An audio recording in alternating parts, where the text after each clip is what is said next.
முதல் 100 இயலெண்களின் சராசரியானது. இப்போ இயலெண்கள் அப்படின்றதுன்னா 1லிருந்து இன்ஃபினிட்டி வரைக்கும் உள்ளது தான் இயலெண்கள். இப்போ முதல் 100 இயலெண்கள்ன்றது 1, 2, 3லிருந்து 100 வரைக்கும் உள்ளது தான் முதல் 100 இயலெண்கள். இப்போ அதனுடைய சராசரின்றது முதல் 100 இயலெண்களுடைய கூடுதல் கண்டுபிடிச்சு அதை 100ஆல நம்ம வகுக்கும் பொழுது நமக்கு சராசரி கிடைக்கும்.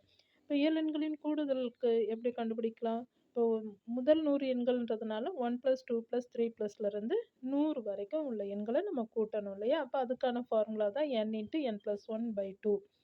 இப்போ முதல் 100 இயலெண்கள்ன்றதுனால என்னோட வேல்யூ 100. அப்போ 100 × 100 + 1/2 போட்டோம்னா நமக்கு இயலெண்களுடைய கூடுதல் கிடைக்குது. அது 5050.